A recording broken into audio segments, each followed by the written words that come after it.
South East Radio's Business Matters with Carl Fitzpatrick. South East Radio. Well, our listeners might be familiar with Praxis Care as the not-for-profit organisation behind New Haven in Rosslare. Recently, Praxis Care announced 400 new jobs in Ireland, and Carol Breen, the organisation's Director of Care and Development in Ireland, joins me now to provide us with more information about these roles. Carol, by way of introduction, tell us a bit about your own background. Okay, well, Carl, I've worked with Praxis Care for the last 15 years. I'm nurse qualified. For the last 20 years, have really worked within the social care and health sector in Ireland. So, who is Praxis Care and what services does it provide? Praxis Care, I'm proud to say, is a charity. We're around quite a long time. We were founded in 1984, and we've been in Ireland for the last 15 years. So really we support adults and children with mental ill health, intellectual disabilities, autism and dementia within their communities. We support the service users and their families really to create bespoke support and accommodation solutions which reflect their choices. It's informed by a very contemporary, evidence-based practice from research, and it's delivered by very highly trained and qualified staff who are very well supported within the organisation. And Carol, provide us with the insight into the size and scale of the organisation here in Ireland. So in Ireland at the moment we employ almost 550 staff, and we support almost 350 people use our services at this time. We do that throughout the country. Nationally, we have a presence in a number of counties, and we have 40 different locations spread throughout the country at this moment. And of course, one of those locations is here in New Haven Residential Centre in Rosslare. Now, I know that Praxis Care is 100% HSE funded. Talk to us about that partnership model that you have in place with the HSE and how it works. Okay, well, the HSE would have a partnership arrangement with lots of what we would call Section 38 and Section 39 organisations with whom we are one of. So we work in partnership with the HSE, and that's really, we both work together to optimise the quality of life of the service users whom we support in various locations. So yeah, you mentioned New Haven. It's very much a partnership approach, and that's a residential service in Wexford, and we're soon to open a second residential service just in Rosslare, and that should be coming on board within the next number of weeks. And taking a broader look at the healthcare provision here in Ireland, what are the greatest challenges facing organisations such as Praxis Care? A big area of focus and challenge, not only isolated to this sector, would of course be recruitment also. And of course, I know that the HSE's policy over recent years has been to move people back into their community. Has that created an opportunity for Praxis Care?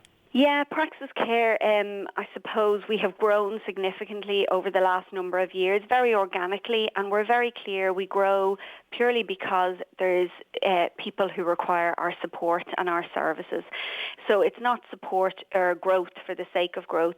The decongregation agenda that you mentioned, of course, there's an emphasis to move people back into communities from congregated settings, but also I think there's a number of other needs have come from children who are growing up into young adults who require support. There's the incidence of autism across the state has been significant, and those young people with very complex needs who require support within the community. So there's a number of things at play. Also, the new directions policy of day service provision for adults with an intellectual disability also has required that a lot of young people leaving school now require that level of support post their graduation from primary school. And Carol, how does Praxis Care approach innovation? Praxis is a very progressive organisation, and one that I'm very proud to say is quite innovative. We always invest to improve and future-proof the service, and that's in line with things like governance, our internal systems, outcomes for service users and how they're measured. Our IT systems are very strong in terms of communication and the infrastructure to support communication for service users. We've a very robust HR department, and it's very much about service user involvement at all levels throughout the organisation.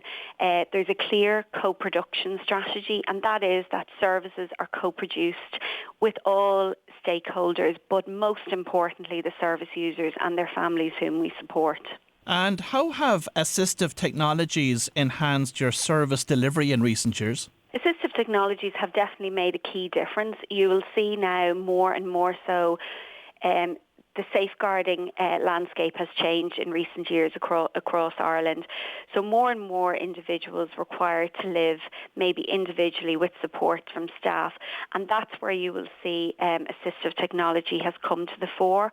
And of course, Praxis Care recently announced that it is to create 400 new jobs in Ireland. Has that demand been triggered by the HSE decongregation objective? I think there's a number of things at play. We've really seen a sustained increase in the referrals for services. We've seen that more and more, if you look at the number of children leaving school and requiring new directions day service, that has been a key player. And more there's very complex individuals and people who we support who maybe for one reason or another, elderly parents or maybe difficulty to support them effectively at home, that they may be coming into residential care. So there's a number of factors at play in that instance. And typically, what roles will be created and what qualifications and experience will applicants be expected to have in respect of those 400 new jobs? The support worker role or the carer role is really a key role within the organisation in terms of the staff team who are frontline workers and meet the needs of service users day to day.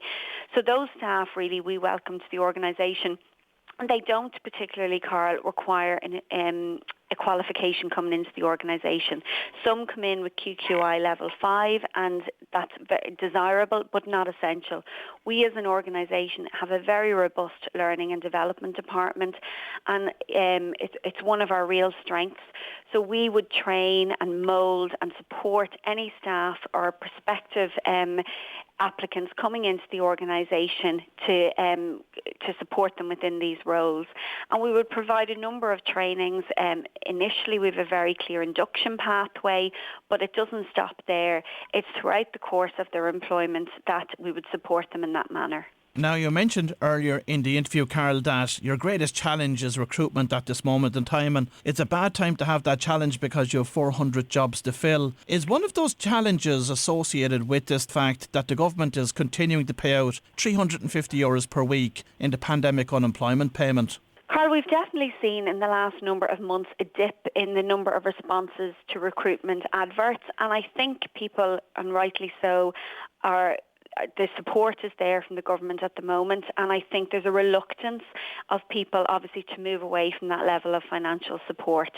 I think key to this, and what I would say is in the not too distant future you would expect that government support to reduce or be withdrawn.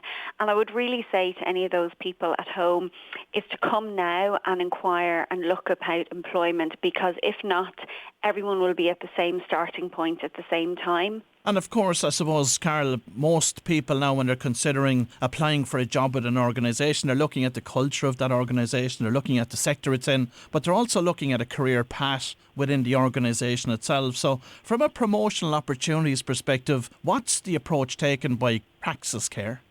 There's a very clear opportunity for career progression within Praxis Care, and I think that's one of the real strengths. And if you're talking to any staff within Praxis, you'll see there's a large percentage of staff who have developed from support workers to a team leader to manager to heads of operations, and that's something we really welcome and support, and we really want to invest in our own staff. We're very clear that we provide our own internal staff with so much learning and development opportunities. They know the organisation and the system and processes, that that's something that we really do focus a lot of attention on. As we look to the future, with the HSE outsourcing more and more care needs of those, especially with high dependency needs across the country, is that going to create an opportunity, a further growth opportunity for Praxis? Yeah, I think it will create a further growth opportunity. I think the announcement of 400 new jobs in our 2025 strategy is a conservative estimate, but the HSE will continue, I think, to outsource. That's the direction of travel at the moment, and hopefully that will lead to new opportunities. But we are very clear, we won't grow at the detriment of consolidating existing services and providing the highest quality of service to our existing service users and staff. And finally, Carol, if anyone listening this morning would like to find out more about Praxis Care and even apply for a job with you, where do they need to go? If they could contact our head office in the Republic of Ireland, the phone number is 041 687 1904, and there's a HR team here, and also they could email info@praxiscare.ie. Well, if you've just tuned in, that was Carol Breen, the Director of Care and Development with Praxis Care Ireland. And I'd like to thank Carol for taking us behind the scenes of this important not-for-profit organisation. Southeast Radio's Business Matters with Carl Fitzpatrick.